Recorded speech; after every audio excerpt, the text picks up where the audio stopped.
Hola, buenas tardes. Mi nombre es Ana Yancy Guadalupe Eslava Costa. Soy estudiante de la Universidad Autónoma Metropolitana Unidad Azcapotzalco de la licenciatura en Derecho. Esta presentación corresponde a la materia de régimen de las relaciones de producción 2, impartida por el doctor Carlos Reynoso Castillo. En esta ocasión se abordará el tema de libertad sindical con el objetivo de comprender su importancia como un derecho fundamental en las relaciones laborales. Asimismo, se explicará los tipos de organizaciones, tanto de los trabajadores como la de los patrones, que son reconocidas por la Ley Federal del Trabajo, además que es un sindicato y los distintos tipos que existen en nuestro país. Para poder hablar de libertad sindical, primero se debe partir del derecho de asociación. Este derecho es la facultad que tienen todas las personas para unirse voluntariamente o de formar organizaciones con un fin común. Esto sin la interferencia del Estado ni de los particulares. El fundamento legal a nivel constitucional se encuentra en el artículo 9. En nuestra materia, este derecho se traduce como la posibilidad que tienen los trabajadores y empleadores para defender sus intereses colectivos. Con esto podemos definir que la libertad sindical es el derecho que le permite a los trabajadores y patrones de organizarse en sindicatos o incluso otros tipos de organización con el propósito de representar y proteger sus intereses de manera libre, autónoma y voluntaria. La libertad sindical tiene fundamentos jurídicos sólidos, tanto en la Constitución mexicana como a nivel internacional con diversos tratados.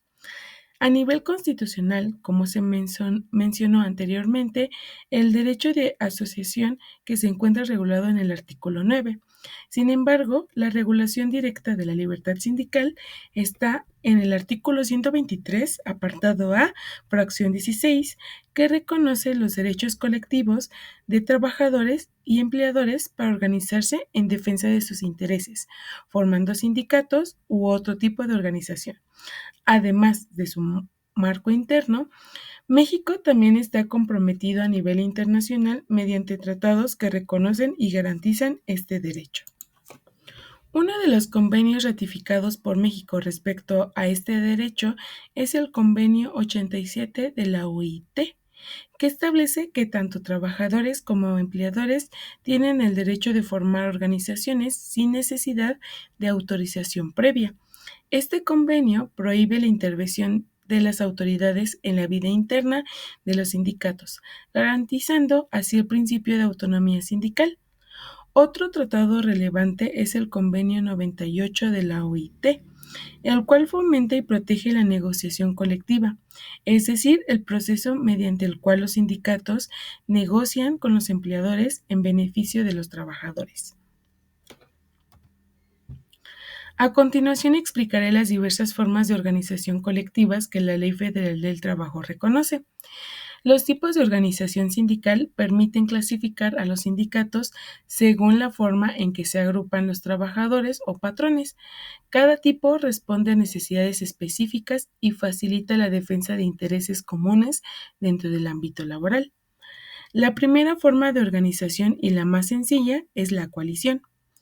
Algunos autores señalan que la coalición es la manifestación previa a la existencia formal de un sindicato, ya que representa el primer paso en la que los trabajadores comienzan a unirse para defender sus intereses comunes.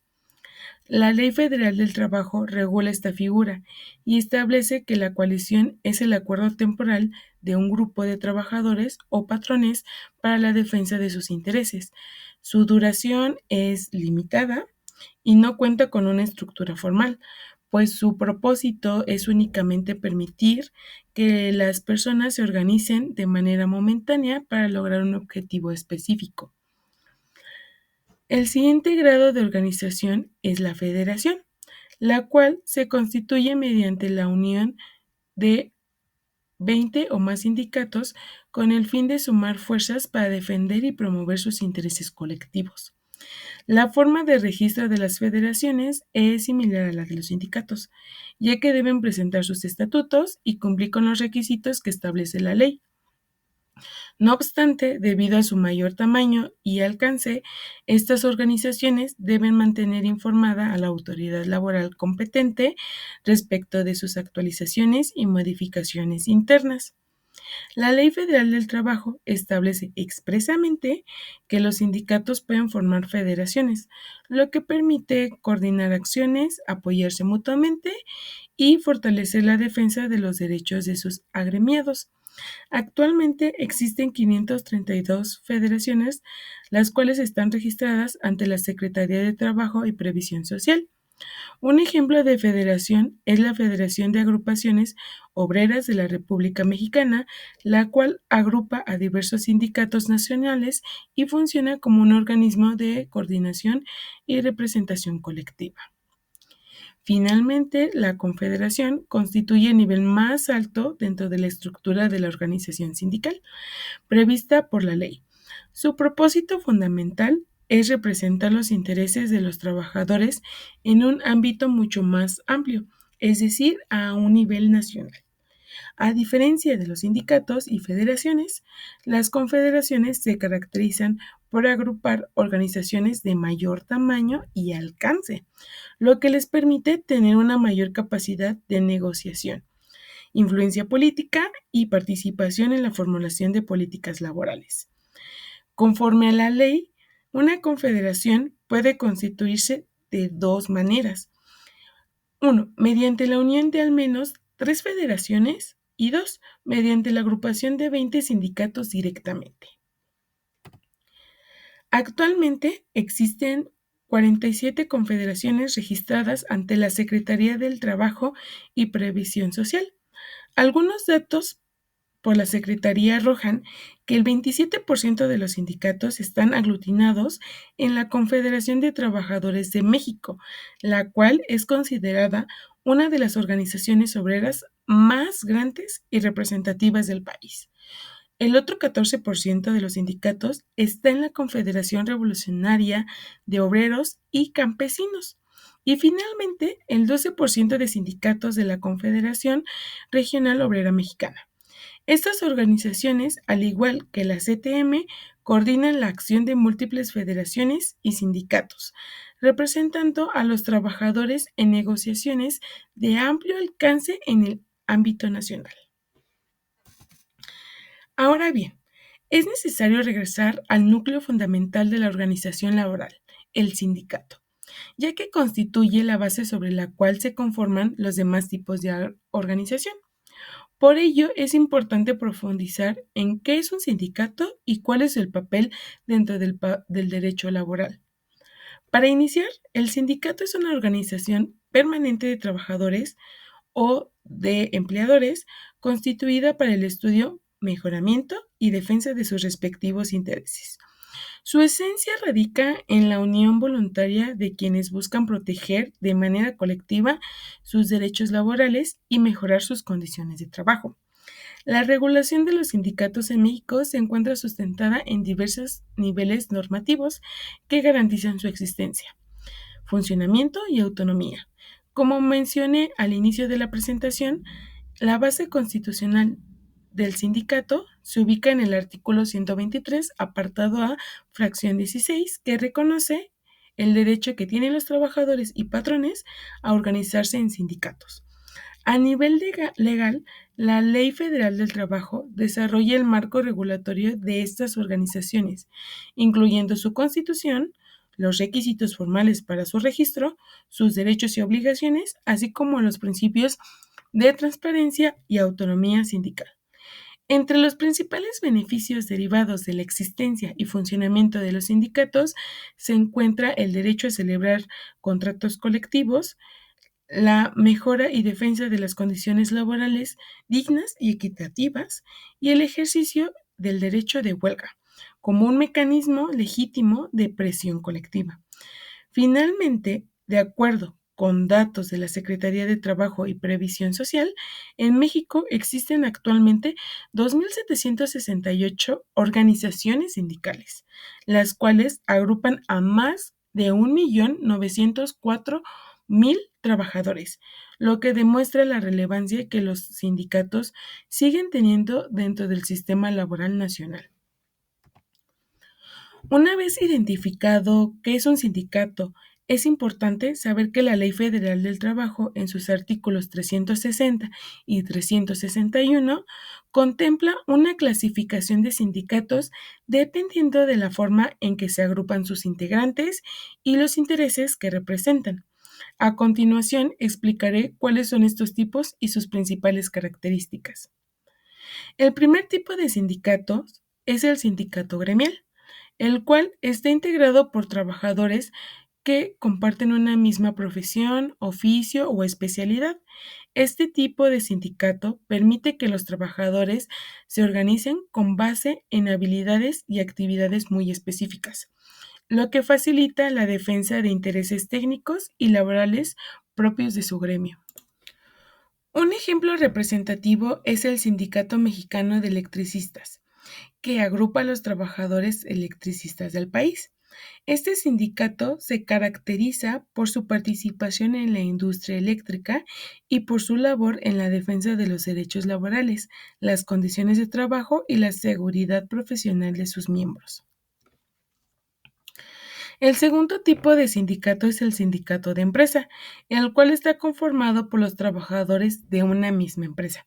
Este tipo de sindicatos actúa como mediadores entre los empleados y los empleadores para negociar mejores condiciones laborales, salarios y prestaciones. Un ejemplo representativo es el Sindicato de Telefonistas de la República Mexicana, que representa a los trabajadores de teléfonos de México, es decir, Telmex.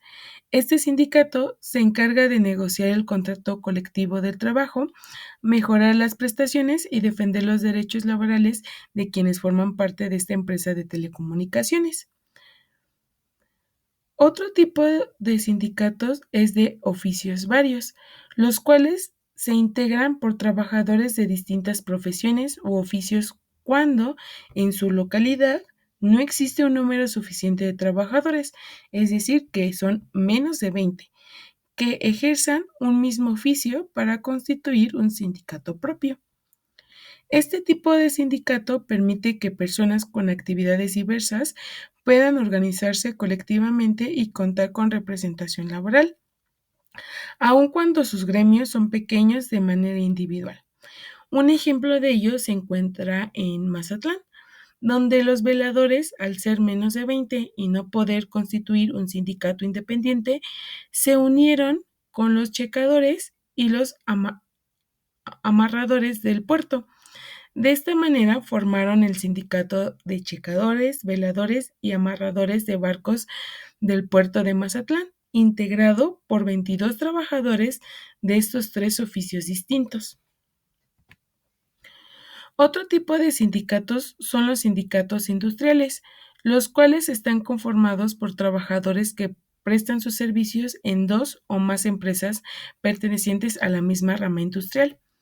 Este tipo de sindicatos permite que los trabajadores de un mismo sector productivo, como el textil, minero, automotriz o alimentario, se unan para fortalecer su capacidad de negociación y defender derechos laborales comunes dentro de toda la industria. Un ejemplo representativo es el Sindicato de Trabajadores de la Industria Azucarera y similares de la República Mexicana.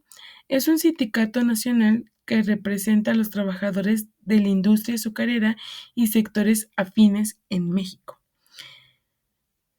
Finalmente están los sindicatos nacionales de industria, los cuales se integran por trabajadores que prestan sus servicios en una o varias empresas de la misma rama industrial ubicadas en dos o más entidades federativas. A diferencia del sindicato industrial común, estos cuentan con un alcance nacional, lo que permite representar a trabajadores de todo el país dentro de un mismo sector económico o productivo. Un ejemplo claro es el Sindicato Nacional de Trabajadores de la Educación, que agrupa a trabajadores del sector educativo en prácticamente todo el territorio nacional. Este sindicato coordina acciones negocia condiciones laborales y representa a los docentes y empleados de educación básica, media y superior en diferentes estados del país. Otro tipo de organizaciones reconocida por la Ley Federal del Trabajo son los sindicatos de patrones, los cuales se unen para defender y promover sus intereses comunes frente a los trabajadores, el Estado u otros sectores productivos. Los sindicatos de patrones tienen como objetivo coordinar esfuerzos, participar en negociaciones colectivas, fijar condiciones laborales y representar a los empleadores ante las autoridades laborales. Su existencia contribuye al equilibrio de las relaciones laborales, ya que permite que ambas partes, tanto los trabajadores como los patrones, cuenten con formas de organización colectiva. Un ejemplo representativo es la Confederación Patronal de la República Mexicana, Coparmex, que agrupa a diversos empleadores del país y participa activamente en temas de política laboral, económica y social, promoviendo la defensa de los intereses empresariales. Aquí dejo algunas de las fuentes bibliográficas en las que me basé para hacer la exposición. Y como una rápida conclusión, se puede decir que la libertad sindical es el pilar fundamental del derecho laboral, ya que permite que tanto los trabajadores como los patrones ejerzan sus derechos de asociarse para la defensa y promoción de sus intereses colectivos. Cada una de las organizaciones sindicales cumple un papel esencial en la búsqueda de condiciones de trabajo que sean dignas, justas y equitativas, así como en el fortalecimiento de la participación democrática dentro del ámbito laboral. Comprender su estructura, su función y sus diferencias permite apreciar la importancia de la libertad sindical como un instrumento indispensable para garantizar los derechos laborales y fomentar relaciones de trabajo equilibradas. Y eso es todo por mi parte. Gracias por su atención.